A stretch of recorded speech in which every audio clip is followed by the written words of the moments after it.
We are taking a deep dive today into something huge, something all around us, culture. It really is everywhere. Yeah, and it's vast. But let's start with a question for you to kind of hold on to. Mm. Think about this. What are the shared ways of life? Mm. The traditions, the values, the practices. Mm. What are those things that act like this invisible blueprint, really shaping who you are? That idea of a blueprint is perfect. How does this culture, or this collective life, actually influence your identity? Yeah, it's perfect because culture is often something we just live inside, almost like the air we breathe, right? Yeah, We don't always stop to define it precisely. exactly. So our mission today is to take the source material we've looked at and try to build that definition. We want to explore culture's incredible diversity around the world, and then maybe zoom right in, understand how it anchors you within your own family and within a larger community too. Looking at the stuff you see, but also the stuff you believe. Exactly. The functional difference between what you see and what you believe. Okay, all right, let's unpack this then. When we say culture, what exactly are we talking about? Because, if you ask people, they often jump straight to things like music or food. Right, the obvious things. Yeah, but the research we looked at shows it's way more complex than just a list of fun things. It really is. Structurally, it's a comprehensive set of elements. And for sort of analyzing it, the material often breaks culture down into two main types, which is helpful. Okay, what are they? First, there's material culture. These are the tangible things, the physical stuff. Things you can touch. Yeah, exactly. Food practices, shared meals, different clothing styles, specific symbols you might see, artwork, things you can literally point to. Gotcha. So like the regalia someone wears at a ceremony, or a special dish cooked only during a holiday, or even the way a community building looks, that's all material. That's the physical expression, Yeah. precisely. But then, just as important, and often, maybe even more powerful, is non-material culture. Right. And this covers the abstract ideas, the traditions, the shared values, rituals, celebrations, family customs, community rules, Yeah. the things that guide daily life. So non-material is like the instruction manual for the material stuff. That's a great way to put it, yeah. So if the traditional clothing is the hardware, Mm-hmm. the non-material belief, like respecting your ancestors, is the software telling you when and why to wear it. Exactly. It provides the meaning. Okay, I like that. Yeah. And I want you, listening right now, to use that distinction. Think about your own life for a sec. Hmm. How do those specific practices, say, the way your family handles disagreements, that's non-material, right? Yeah. Or maybe the clothes you wear on a special day, that's material. Yeah. How do those shape how you see yourself and how you see others? That connection right there, that's where the real understanding starts. Yeah. And if we accept this, broader definition, material and non-material, we see the concept as universal. Everyone has culture, but how it plays out, Yeah. wildly different across the planet. Okay, and this is where it gets really interesting, I think. Seeing how these ideas actually look around the world. Yeah. Our sources give some really fascinating concrete examples. Yeah. They show that similarity in function, maybe, but big differences in form. Absolutely. We can pull out 3 examples from the material that really show this diversity. First off, the Nowruz celebrations in Iran. Okay, Nowruz. Yeah, it's a New Year celebration, happens around the spring equinox, and it's just steeped in those non-material values: renewal, hope, community coming together. So the feeling, the belief. Right. But then there's material culture, too, like setting up a special table called the Hafsen with symbolic items. So it's a moment for resetting the calendar, but also the community's focus. Got it. Now let's shift completely. Let's talk about something basic. Food. Always a big one in culture. Totally. Food as material culture can define huge regions. The source points to rice and beans. Such a simple phrase, but it's a foundational staple across many parts of Latin America. And this example really answers that question of why cultures vary, doesn't it? Why rice and beans there? Geography. History. Exactly. Geography, climate, local farming history. These crops were reliable, they were nutritious, they were sustainable for centuries in those areas. So what started as, just practical survival, Yeah, gotta eat. it evolved into this powerful cultural identifier, comfort food even. That's a really clear link between, the environment and identity. Okay, third example. Let's jump over to North America.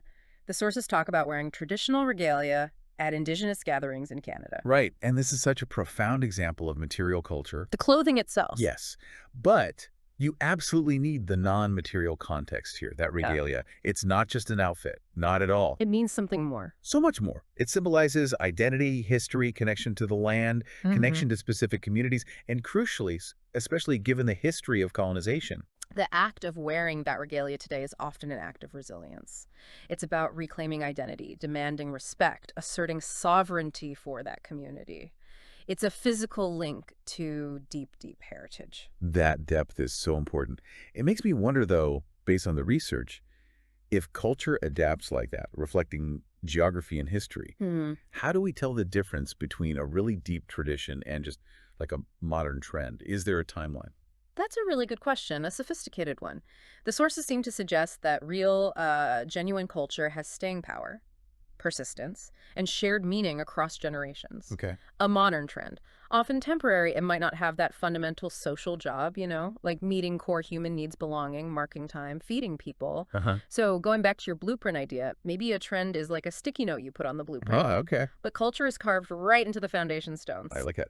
Carved in. Okay, so if the global examples are like this huge city map, Yeah. culture also works in the smallest scale. Yeah. Like the blueprint for just our house, right in your kitchen or living room.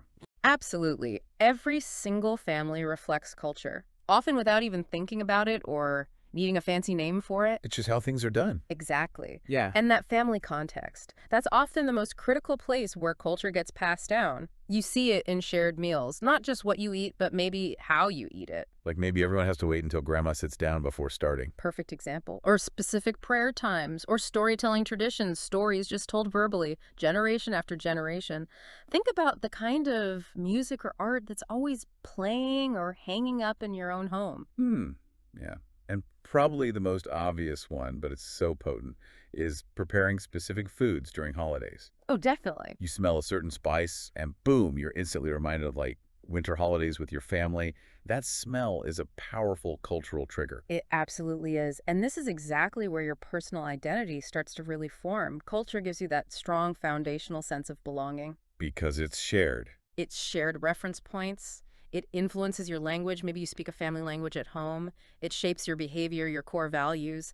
And crucially, it connects you to a story much bigger than your own life. Right, links you back. Links you to history, to your ancestors. Okay, so Yeah. we've talked about blueprints, invisible maps.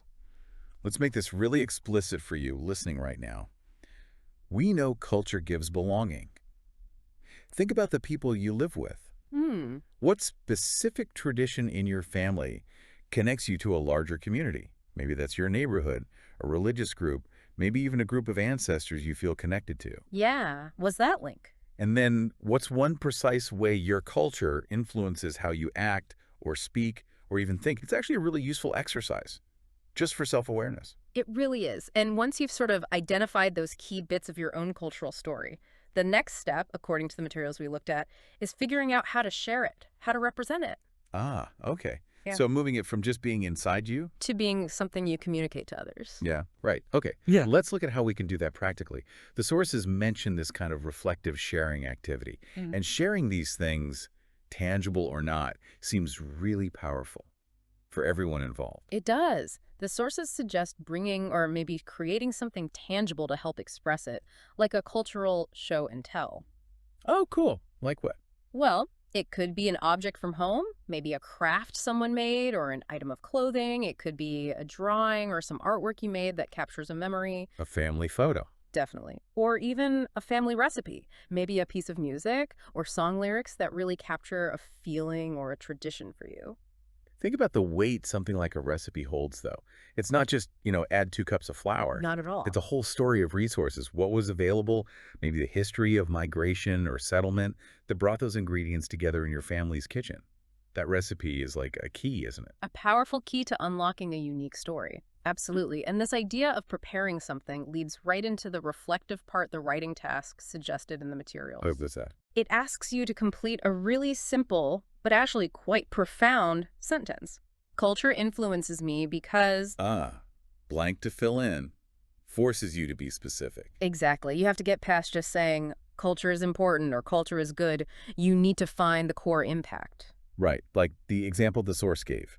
Culture influences me because my family language connects me to my grandparents. Perfect. See how specific that is? It explains the mechanism of influence. It's not abstract. It's a living bond passed through language. That makes sense. And sharing these specific written thoughts. Hmm. What's the point of that, according to the sources? Well, the ultimate goal seems to be about building community and real cultural understanding. When people share their specific stories, they're because. Yeah. We start to notice similarities across cultures. Like maybe we both celebrate a new year, even if my family observes Nowruz and yours follows a different calendar. So finding common ground. Finding common ground, yes. But maybe even more importantly, we start to recognize and appreciate the unique differences, the things that make each culture special and valuable. Right. And that's what helps a diverse society move from just, tolerating difference to actually having genuine informed respect for each other. Right. Understanding, not just putting up with, okay, let's zoom back out then. We started off asking that big question. How does culture shape who we are? Yeah. So based on this whole deep dive, looking at the material stuff, the non-material beliefs, how it plays out globally and right in our homes, let's recap the essential takeaways. Sounds good. I think first, we really established that culture is huge. It's that invisible blueprint, values, history, behavior, way more than just food and festivals. Definitely more. Okay. What else? Second, it's absolutely critical in shaping both your individual identity, giving you your place in that longer story. It's a connection. Yeah, and also the cohesion of a community. It provides those shared rules, shared rituals that help people live together. Which brings up a really essential question for you, the listener, to think about, especially navigating a world that's so connected now and so diverse. Right. Why is cultural understanding actually being able to share your story and listen to others' specific stories? Why is that so essential for a society to, well, function respectfully? That's the big question to ponder, isn't it? We covered so much today, from the practical need for rice and beans all the way to the deep symbolism of wearing regalia. So reflect on those cultural artifacts. We talked about the object, the photo, the song, the recipe. That show and tell idea. Exactly. Ask yourself, if you had to pick just one thing, one object that feels like the best key right now, which single artifact best represents your cultural story? And why that one?